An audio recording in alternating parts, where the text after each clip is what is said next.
he's doing probably way more than just as described as baritone and tenor. He's just like you say, he's getting so many different things out of that saxophone. It's kind of like it's playing. It's kind of like it's playing different roles. Like I was saying, it's got that under. It's got the under. It Right. forms a foundation at some points. Other points, it's doing a melody.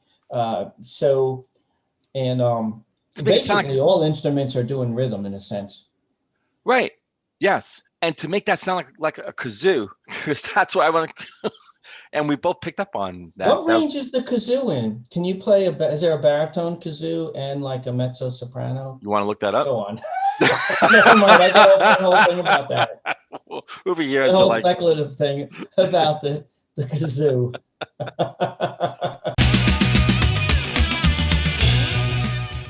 Hey, welcome back to Into the Music. I'm here with Greg, and my name is Chris. And Greg's got something for me to react to for the first time and for everybody to listen to possibly for the first time. I hope so. But here's the thing. I don't have anything for you, okay? I'm the messenger here. And I'm the messenger for Arthur Wolwill. And Arthur, I think, has requested something already, once or twice already on our Kofi site. And he is at it again. He's at it again. A troublemaker. You Speak My Language. That's the name of the song.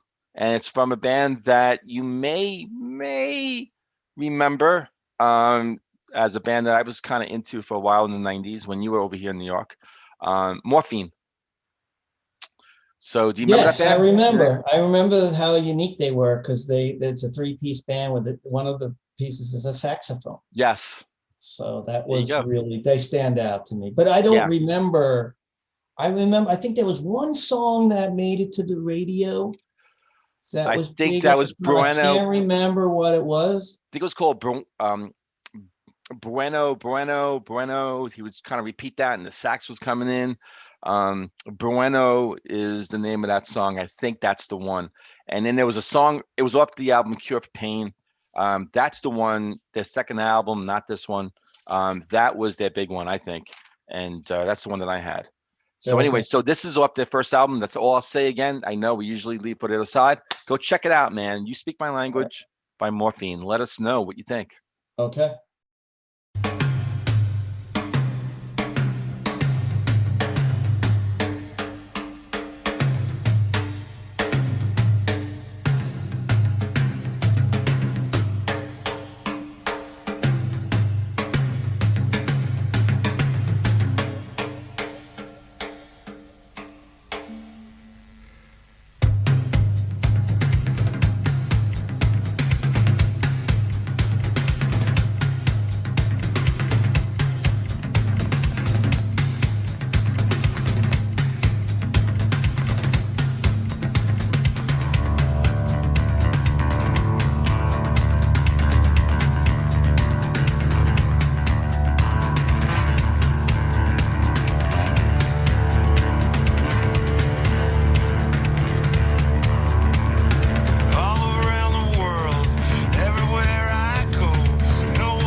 Yeah, man. What'd you think? Loved it, man. Loved it. Yeah, I love the fact that this configuration of this band with drums, bass, and and sax. and saxophone, and they're all great. The, I love the sounds that the saxophone player gets out of that thing. It's funny. There's just so many things that he was doing and changing it up. I mean, Yeah, at one point, it sounded almost like it was a combination of saxophone and kazoo. and kazoo. So he gets all these Yes. different tones and approaches are different too. There was sometimes when he was playing a real, like a drone, kind of low drone Yeah, that was underlying the rest of the music. And what's interesting is because this band, because of their configuration, it enables the bass player to do some really crazy shit. yeah, Just really yeah, kind of take the role. I'd have to listen to it again, but what I got out of it was like almost taking the role of like a rhythm guitar player at times. yeah. Would you agree with that? Oh, absolutely. And Yeah, I'm not sure looking at the video. I'd have to look at the video again, but I think he was actually playing chords on the bass too, and not just individual notes yeah. and He and was doing some like kind of strumming thing. well, almost a little bit like and it had to be the bass that he was using too, because I forgot his last name. Tom, the bass player for Cheap Trick. He also plays his bass like almost like a rhythm guitar, plays it like a Mhm. guitar. And so, and I think in a band like this, a three piece, this one, he had to come up with something, a way to, because there's no guitar, so you had to somehow fill that void a little bit, Mhm. and like in that performance that we watched, he absolutely did that. Yeah, really talented three-piece band, man. Very Yeah. dynamic, Yeah. very power, in all the instruments that they play, respectively. Yeah, so Wiki actually describes. So I think his name is Dana, Dana, Dana Colley. They describe his saxophone playing as baritone and tenor saxophonist. So, just kind of gives a little glimpse, I think, as to, Tenor is lower range than baritone. Am I right? I don't know. I don't know. Maybe Okay. I thought tenor might have been higher than baritone. Baritone's the Uh, lower, I think, right? Um, but that's what I don't know. check I'm that. looking it Yeah, up now. right. Yeah, I know you're asking me. Yeah, don't know. I don't really know those terms. I should know them just for doing this. Um, Here, tenor versus baritone. Okay. Baritone is the second lowest range and overlaps both bass and tenor. The typical, okay. Okay, in order from lowest to highest, it's bass, baritone, tenor. So you're Okay, saying it's between baritone and tenor. Okay. So you've got a right. couple of So, ranges, so adjacent, tenor's the next one above couple of baritone. ranges there. Yeah. Then alto, then mezzo soprano, then soprano. Okay. Um, and it's just, like, Now I just have to remember that. Now I'm going to be like, wait, which order did I go in again? and this to me, this is like a vague sort of glimpse as to me, he's doing probably way more than just as described as baritone and tenor. He's just, like you said, he's getting so many different things out of that saxophone. It's kind of like it's playing. It's kind of like it's playing different roles. Like I was saying, it's got that under. It's got the under. It Right. forms a foundation at some points. Other points, it's doing a melody. So and To make it sound like, basically, all instruments are doing rhythm in a sense. right. Yes. And to make that sound like a kazoo, because that's what I want to, and we both picked up on that. What range is the kazoo in? Can you play Is there a baritone kazoo and like a mezzo soprano? You want to look that up? Go on. Never mind. I got off on the whole thing about that. We'll be here The until whole like, speculative thing about the kazoo. yeah, man. I really just kind of jumping on the sort of the wagon, whatever wagon this is. Sounds like it's a great wagon that you on. You love it. You liked it. Loved it. I loved it too, man. Beginning with the drums that started right off, and then the bass sort of, him joining in the build up, and then they just kind of went to town with all those different sounds. Um, Yeah. Another thing is, I didn't pick up on all the lyrics, but I kind of liked it when you kind of like when you find somebody who speaks your language, you really appreciate it. Someone who understands what you uh, are even Yeah. talking about. Yeah. he was saying, Sometimes, singing. sometimes seems like a rarity for me that they know what the hell anybody knows what I'm going on about. I mean, he was basically just repeating over and over, "You speak my language. You speak my language." Yeah, yes, and yeah, really not much to the lyrics, just that universal, "You speak my language." So this band is really, it's fascinating to me. It's a band that's not around anymore. They disbanded in 1999, and there's a story behind Okay. that.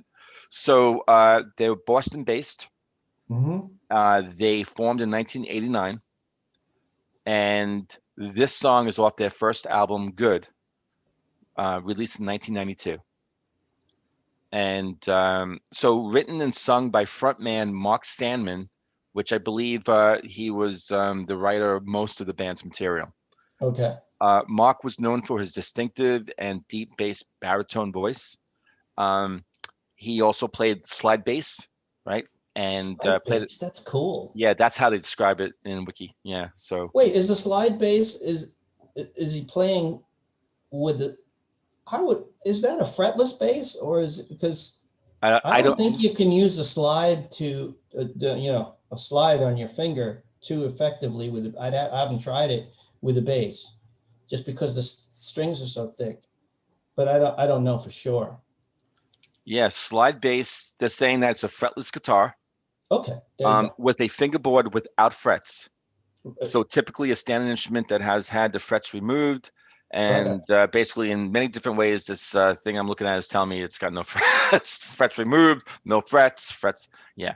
So probably, the things that we were just talking about a few minutes ago about how he was getting all those sounds, that's probably, it's like, I got to play that in order to get more than just a bass sound to this band, fill it up a bit. That's what I would think. Hmm. Um, so that said, yeah, very talented musician. Um, he died though on July 3rd, 1999, at the age of 46. He Wow. died while performing with Morphine at the Giardini del Principe in Palestrina, Lazio, Italy. The cause of death was ruled a heart attack, but according to Wiki, quotes, his death has been attributed to heavy stress and a temperature of close to 100 degrees Wow. at the time of his So death. he died on stage? I believe either on stage or soon after. Yeah, Wow. the concert ended. Yeah. So That, when Mark died, Morphine, yeah, playing in that kind of heat. Oh my God, doing yeah, anything in that kind of heat. It's crazy. Morphine had up to five studio albums by the time, yeah, at the time of his death, with close to 1 million records sold. Right at that time, Pretty good. when he died, and then the band, they just decided to disband. Yeah. And so again, Dana Colley, baritone and tenor saxophonist. Jerome Dupree, the original drummer. I believe he's a drummer on this album, on this song. And Hmm. then in the middle of the second album, which I think was the one that really sort of landmarked them, um, um, that Jerome was replaced by Billy Conway, and the only four musicians who played for Morphine. And so, yeah, they were such a it was such a unique sound, man. When I heard them in the early 90s, I was like, whoa. Yeah. Um, and it's funny because I mean, I never really thought of myself as being like a major, I mean, I like horns. I like the horn sound in certain songs. I mean, it's a nice instrument, but the saxophone, but just becoming like prominent in his band, and I was really drawn. I was drawn Hmm. to that too. But in that second album, there's a song called "In Spite of Me." I remember playing that for you. I don't know if you remember that. That's a very different, cut from a different sort of cloth, whatever, from what they usually do. It was just the mandolin, and it was Mandolin. Mark. Yeah, that Yeah. is different. Oh my Okay. God. And Mark is just singing in a very low, as though like he's speaking through, almost like through a telephone, but a little bit louder, and just, Hmm. What yeah. was the name And of the song again? it's called "In Spite of Me." It's beautiful. It's beautiful. I'll I check that out. I thought I remember you saying to me, yeah. And you're very kind of like, okay, yeah, it's all right. I Well, thought I might be it, mixing you up with someone else. So, I always say it changes each time you hear it. I mean, You never step into the same river twice. So when I step into this the next time, I'll be a different person stepping in. Stepping into the river. I like that. I like that. I like stepping into the river. Feels good, refreshing. Anyway, so with that said, cool. You had the final word on this, man. Put a bow to this. Send it Yeah, out. this is great. I think this one's going to go on a playlist, and maybe Excellent. some of their other stuff too. I'm going to check out that "In Spite of Me" song and some other stuff too, because I had Excellent. forgotten about this band. Arthur, good request, man. You made Chris happy today. That's not an easy feat. That's make it sound like I'm such a grouch. God. No, It's a not a grouch. reaction channel. We're in a critiquing channel. No, it's not about. We have to be honest, or what? We don't want to mislead We're not anybody. talking about moods. We're talking. No, we got bars, which is good. We're honest. We're honest people, honest folk around here. Absolutely. You're good, salt of the earth. Jesus, we're honest Got the folk. piece of. As soon as somebody tells you that, you're like, I don't trust this person. Think about like the piece of hay, a straw sticking out of your mouth, or like Yeah. that. You got the overalls. I got the whole image now with you. All right. That's